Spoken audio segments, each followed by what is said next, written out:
Hi Aries, welcome back to the Astrology 33 channel. This is your January 2021 love reading.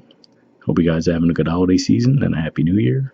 And as far as personal readings go, I'm actually going to be bringing those back sometime in January, just not sure of the date yet. So when I figure that out, I'll make an update in the community section of the channel. And also thanks to those of you who liked, viewed, shared, subscribed, and donated to the channel. I appreciate all of that.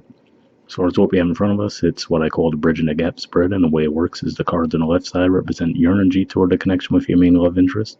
Cards on the right side represent their energy toward the connection. And we'll look at the past energies, present energies, future energies, and once we get through all those, we'll actually pull some oracle cards for some additional insight. That's where the bridging the gap dynamic comes into play. As far as the decks being used, on the left side we have the Lover's Path Tarot, on the right side we have the Tarot of Sexual Magic.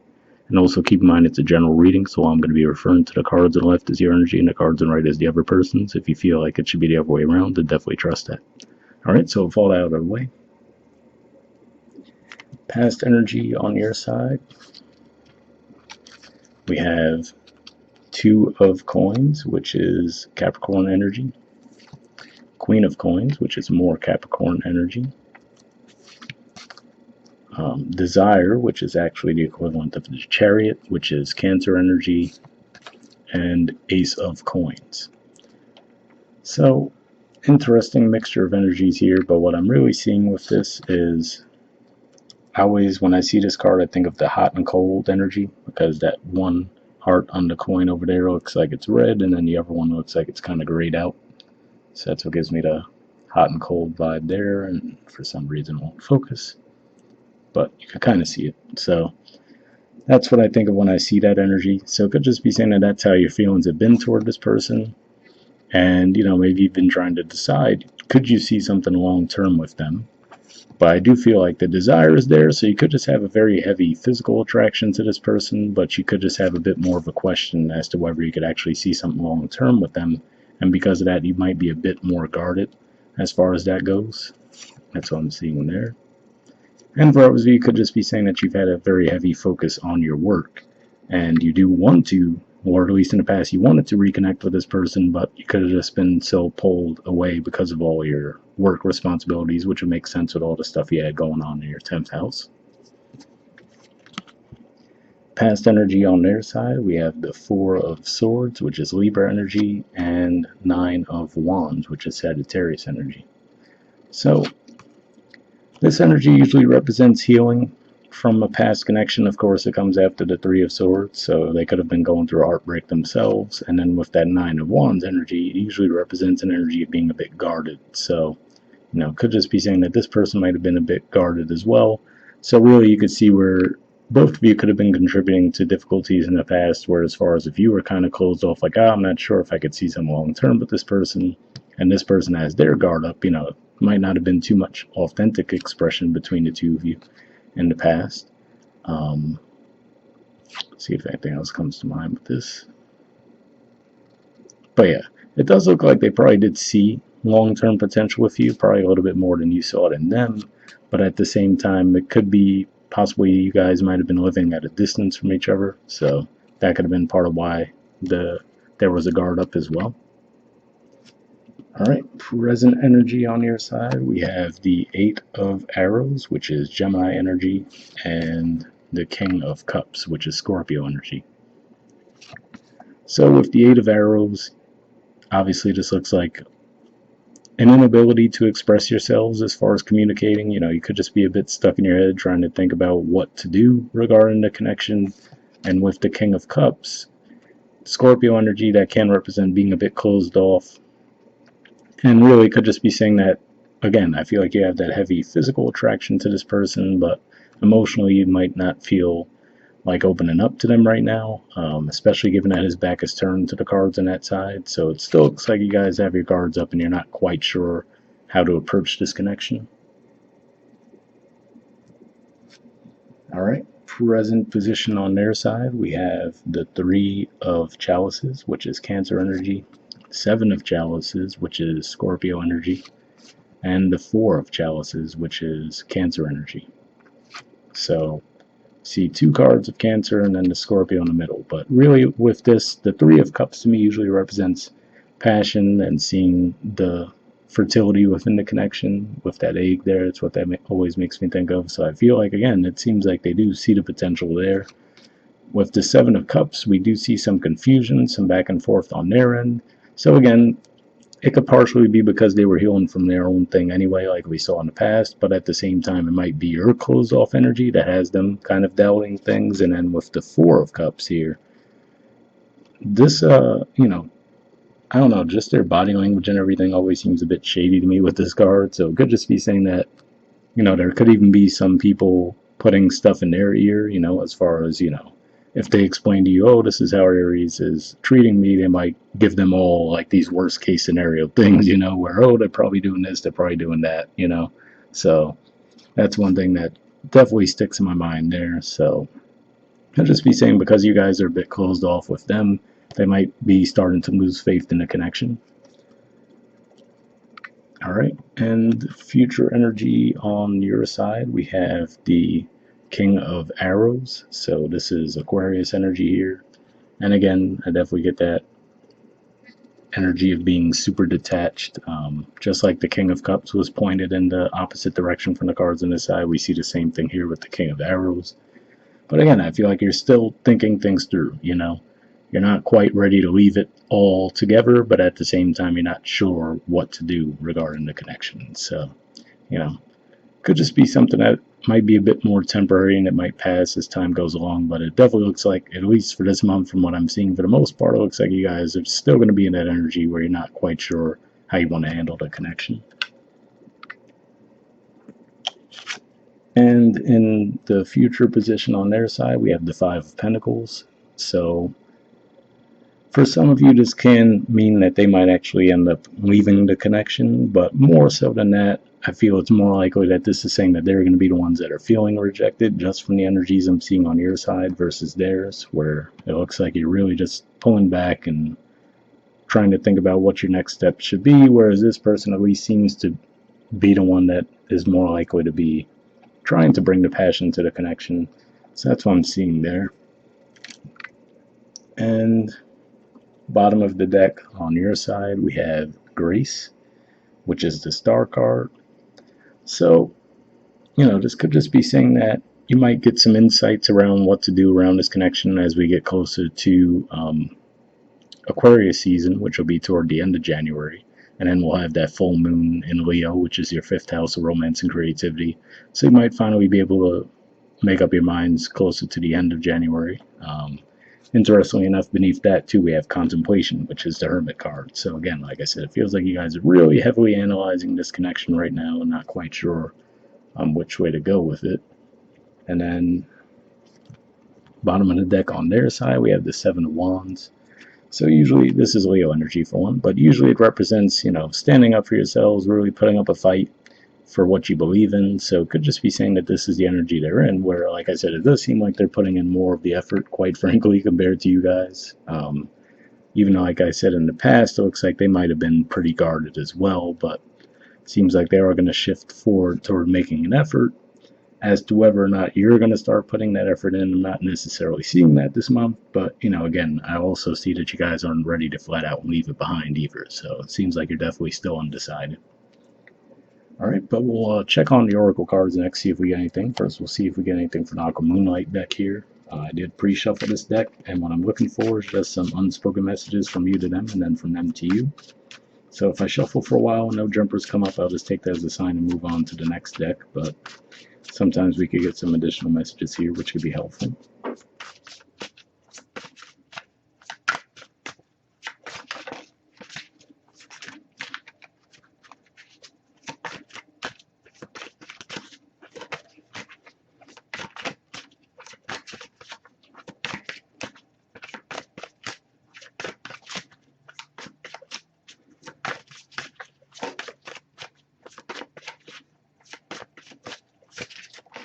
Got one there.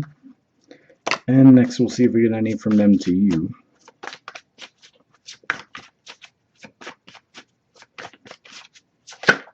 Almost had one there.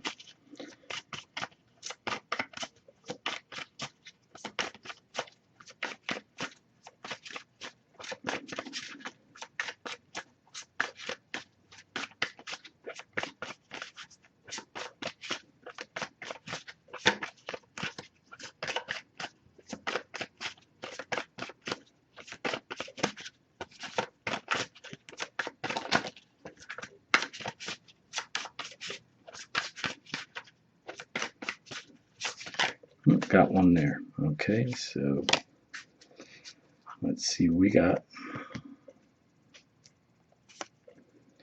Okay. On your side, there we go. It says, embarrassed. I know I've acted childishly. I don't know how to approach you now. Interesting message there. Wasn't necessarily getting like a childish behavior. I definitely see like a closed off behavior for sure. So, but at the same time, it doesn't look like you're necessarily embarrassed either. This could be one of those things where maybe with time, like I said, as you guys keep thinking it over, because it seems like you're really stuck in your head around the situation, you might come to the realization at that point that, you know what, maybe I could have been more straightforward with this person and let them know what was going on in my mind. But that's really the main way I could see that playing out. So hopefully that resonated with you. And then on their side, we have first, it says, you are the one, the only one. So, I mean, I will say, that might seem slightly extreme from what I'm seeing here, but at the same time, like I said, it definitely does seem like they're the ones who are putting in the effort here. And like I said, you guys seem completely blocked off, at least for the time being. So hopefully that resonated with you too. And then finally, we'll pull a card from the Wisdom of the Oracle deck here. Same situation as far as I did pre-shuffle this deck, but we're just looking for one card here with general advice, and we'll wrap up.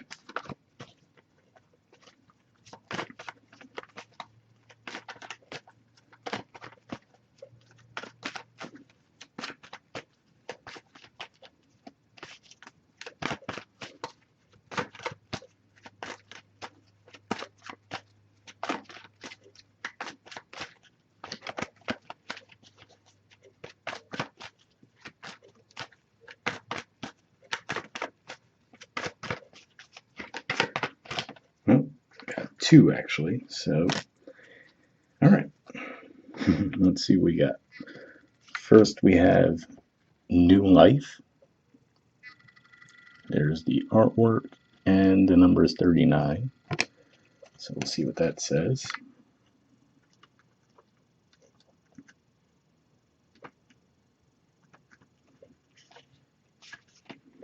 Okay, it says birth of new ideas, growth, opportunities, a breath of fresh air, life renewing itself. The Oracle's message: when spring awakens the world, joy and excitement can be felt all around and in your very core. Blossoms burst from trees overnight, birds return home and sing their glorious song, and nature is full of promise. Miracles beckon on all of us. This is one of those times in your life when new ideas inspire you and new opportunities bring you hope for seeing your dreams come true. All is well in your world, and you have the energy you need to feel renewed. Allow your heart to fill with enthusiasm. Let your light shine, for this is a time of good fortune. So an interesting message there. I will say, just reading that made me think of, like I was saying, for some of you, this could have been you were just so wrapped up with work that you couldn't really put energy into the connection. So part of it could be the fact that, we're having Saturn and Jupiter move out of your 10th house. So Pluto's still going to be there, but you might just feel a lightening of the energy in your career sector, and you might even not know what to do with yourself right now, so that could be part of what's going on there, just because you've probably been on the grind for a while. The relationship message says new energy enters old relationships, and new relationships are bursting with the sweetness and vibrancy only encountered when winter gives way to spring. This is a time to connect with others and share excitement, passion, and hearts full of joy. This card is a very auspicious sign with respect to love and partnerships in all forms. So, I will say, again, it seems like you guys are the ones who are pretty closed off right now. It doesn't seem like this person has any malicious intent at all. So hopefully that resonated with you. And then next we'll take a look at the second card, which is Deep Knowing. There's the artwork there, and the number is 43. So just a few pages away. Okay, it says intuition, listening to the oracle within, empathy, hypersensitivity. The oracle's message: intuition is the faculty that allows you to enter into a dialogue with source, the consciousness that you are a part of but cannot see with the naked eye. It's perplexing that people are taught to ignore this natural capacity to navigate their journeys, to access their inner guidance. Know that you have an ability to read between the lines and find all the truth that was missing when the story was told. This deep knowing allows you to open the door to wisdom far greater than what is available in the limitations of human experience. You're given information that may make no sense whatsoever to the logical mind or five senses, but which is 100% correct and true. The trick is to listen and then to act accordingly. You're now invited into the sacred dialogue of deep knowing, so tune in and trust your vibes. They will be right. Ask and you will receive answers from unusual sources. So it was interesting reading that there, as far as it made me think of what I was saying, as far as you might feel like this passionate connection toward them, but then on an intellectual level, it might not add up to you. You know what I mean? And that could be why you're kind of stuck in your head around the situation. Like, yes, I definitely feel, a certain way about this person, but do they fit into my life? Does it make sense? Does it this? Does it that? So it could just be saying that you might have to rely on your intuition a little bit more as opposed to trying to intellectualize the situation. The relationship message says there are occasions when you just know, deep in your heart and soul, that a person is going to play a meaningful role in your life.